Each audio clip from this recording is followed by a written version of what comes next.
Right, we are on chapter 15. This one's called Miss Honey's Cottage. Miss Honey joined Matilda outside the school gates, and the two of them walked in silence through the village high street.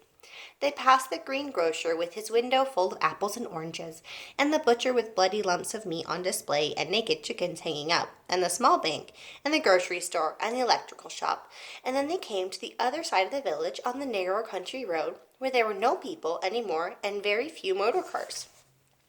And now that they were alone, Matilda all of a sudden became wildly animated. It seemed as though a valve had burst inside her and a great gush of energy was being released. She trotted beside Miss Sunny with little wild hops, and her fingers flew as if she would scatter them to the four winds. And her words went off like fireworks with terrific speed. It was Miss Honey this and Miss Honey that, and Miss Honey, I do honestly feel I could move almost anything in the world, not just tipping over glasses and little things like that.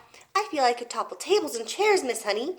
Even when people are sitting in the chairs, I think I could push them over, and bigger things too, much bigger things than the chairs and tables. I only have to take a moment to get my eyes strong, and then I can push it out.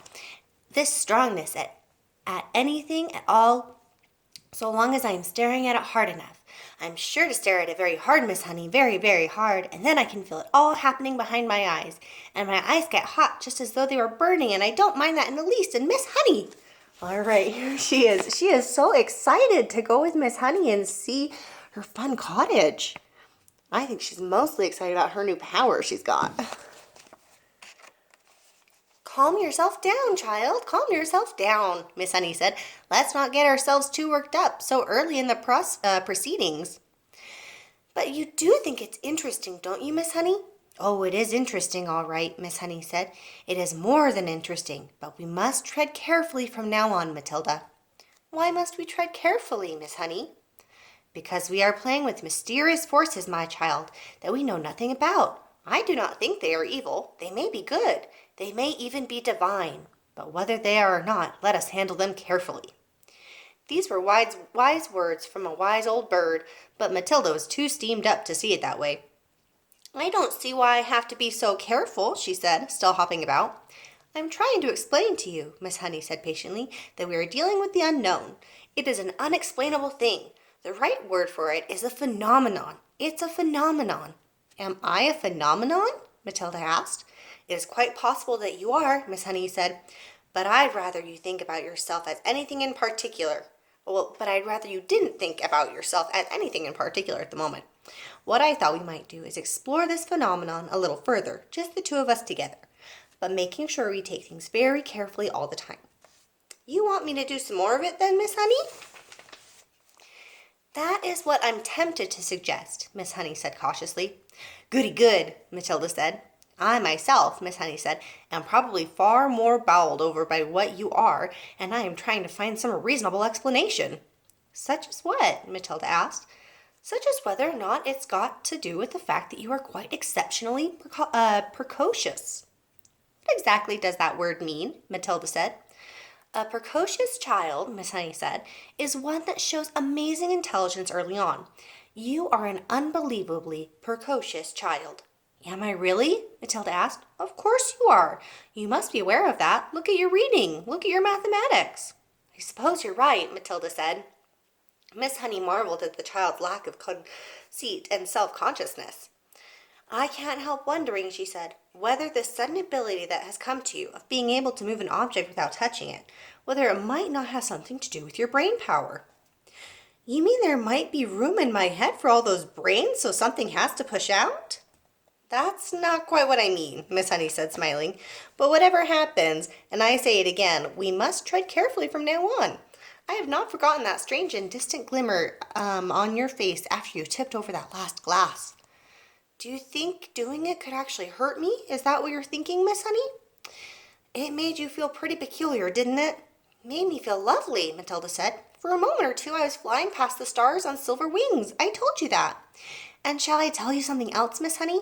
It was easier the second time, much, much easier. I think it's like anything else. The more you practice it, the easier it gets. Miss Honey was walking slowly so that the small child could keep up with her without trotting too fast, and it was very peaceful out there on the narrow road now that the village was behind them. It was one of those golden autumn afternoons, and there were blackberries and splashes of old man's beard in the hedges, and the hawthorn berries were ripening scarlet for the birds when the cold winter came along. There were tall trees here and there on either side, oak and sycamore and ash, and occasionally a sweet chestnut.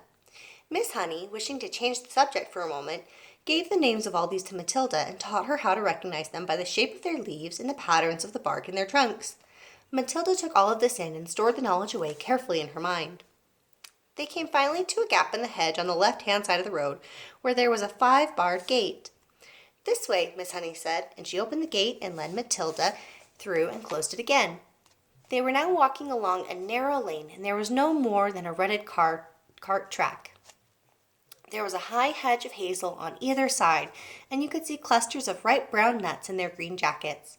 The squirrels would be collecting them all very soon, Miss Honey said, and storing them away carefully for the bleak months ahead. "You mean you live down here?" Matilda asked. "I do," Miss Honey replied, but she said no more. Matilda had never once stopped to think about where Miss Honey might be living.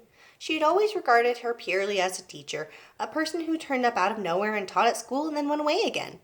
Do any of us children, she wondered, ever stop to ask ourselves where our teachers go when school is over for the day?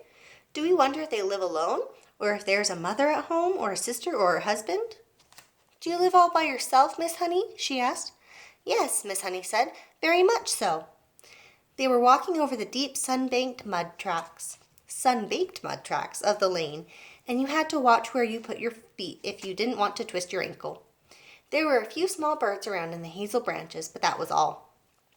"It's just a farm laborer's cottage," Miss Honey said. "You mustn't expect too much of it. We are nearly there." They came to a small green gate, half buried in the hedge on the right, and almost hidden by the overhanging hazel branches. Miss Honey paused with one hand on the gate and said, "There it is. That's where I live." Okay, this is a double-page picture. So here's a little bit of the grass. Here's the hedge, the little gate, and then there's Matilda and Miss Honey. So let's see if you guys can see the whole thing. Maybe we'll get a picture of her house. Let's find out. Matilda saw a narrow dirt path leading to a tiny red brick cottage. The cottage was so small it looked more like a doll's house than a human dwelling. The bricks it was built of were old and crumbly and very pale red. It had a gray slate roof and one small chimney, and there were 2 little windows at the front. Each window was no larger than a sheet of tabloid newspaper, and there was clearly no upstairs to the place. On either side of the path there was a wilderness of nettles and blackberry thorns and long brown grass. An enormous oak tree stood overshadowing the cottage. Its massive spreading branches seemed to be enfolding and embracing the tiny building, and perhaps hiding it as well from the rest of the world. Miss Honey, with one hand on the gate, which she had not yet opened, turned to Matilda and said, "A poet called Dylan Thomas once wrote some lines that I think of every time I walk up this path." Matilda waited, and Miss Honey, in a rather wonderful, slow voice, began reciting the poem. "Never and never, my girl riding far and near, in a land of the hearthstone tales, and spelled asleep, fear or believe that the wolf in the sheep-white hood, loping and bleeding roughly and blithely, shall leap, my dear, out of a lair in the flocked leaves in the dew-dipped year, to eat your heart in the house in the rosy wood." There was a moment of silence, and Matilda, who had never before heard great romantic poetry spoken aloud, was profoundly moved. "It's like music," she whispered. So here's the poem. You can see it kind of skips lines. Poems tend to do that. And then here is a picture of the cottage. It looks perfect to me. I would definitely live there. So cozy. "It is music," Miss Honey said, and then, as though embarrassed at having relieved such a secret part of herself, she quickly pushed open the gate and walked up the path. Matilda hung back. She was a bit frightened of this place now. It seemed so unreal and remote and fantastic and so totally away from this earth. It was like an illustration in Grimm or Hans Andersen. It was like the house where the poor woodcutter lived with Hansel and Gretel, or where Red Riding Hood's grandmother lived, and it was also the house of the 7 dwarfs and the 3 bears and all the rest of them. It was straight out of a fairy tale. "Come along, my dear," Miss Honey called back, and Matilda followed her up the path. The front door was covered with flaky green paint, and there was no keyhole. Miss Honey simply lifted the latch and pushed open the door and went in. Although she was not a tall woman, she had to stoop low to get through the doorway. Matilda went after her and found herself in what seemed like a dark, narrow tunnel. "You can come through to the kitchen and help me make the tea," Miss Honey said, and she led the way along the tunnel into the kitchen. That is, if you could call it a kitchen. It was not much bigger than a good-sized clothing cupboard, and there was one small window in the back wall with a sink under the window, and there were no taps over the sink. Against another wall there was a shelf, presumably for preparing food, and there was a single cupboard above the shelf. On the shelf itself stood a Primus stove, a saucepan, and a half-full bottle of milk. A Primus is a little camping stove that you fill with paraffin and you light it at the top and then you pump it to get pressure for the flame. "You can get me some water while I light the Primus," Miss Honey said. "The well is out at the back. Take the bucket. Here it is. You'll find a rope in the well. Just hook the bucket on the end of the rope and lower it down, but don't fall in yourself." Matilda, more bemused now than ever, took the bucket and carried it out to the back garden. Here they are in the kitchen. You can see how small it is, and she doesn't really have a stove. She has a small camping stove instead that she uses.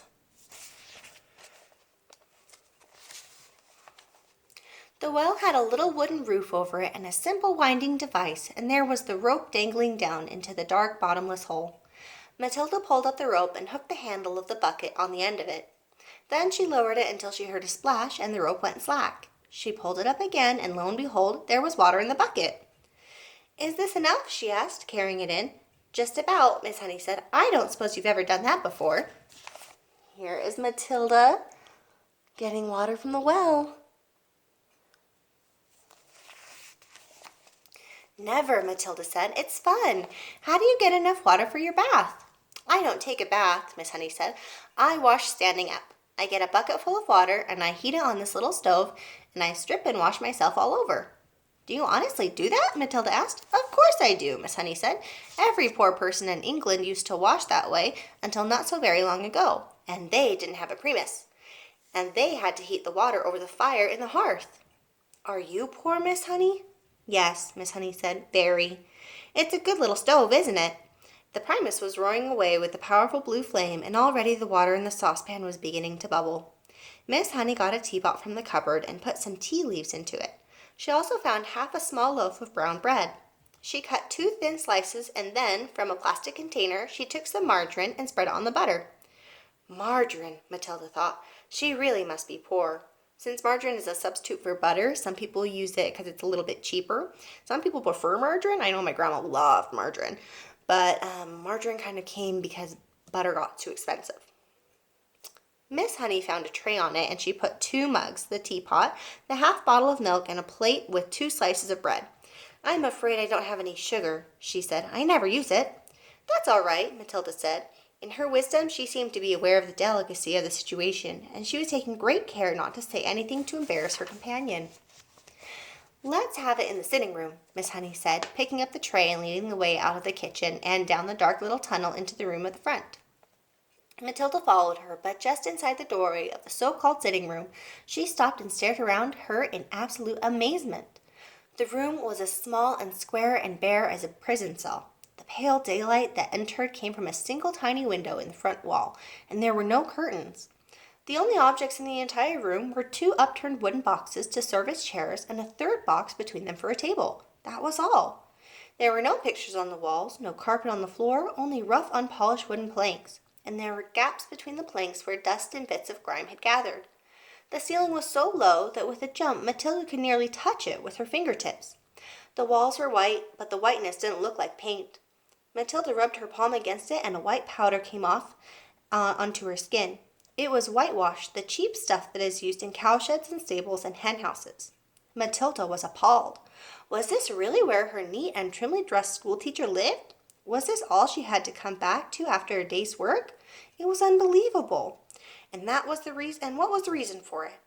There was something very strange going on around here, surely. Miss Honey put the tray on one of the upturned boxes. "Sit down, my dear, sit down," she said, "and we'll have a nice hot cup of tea. Help yourself to bread. Both slices are for you. I never eat anything when I get home. I have a good old tuck-in at the school lunch, and that keeps me going until the next morning." Here they are in the living room. You can see the boxes that they're using as tables and chairs.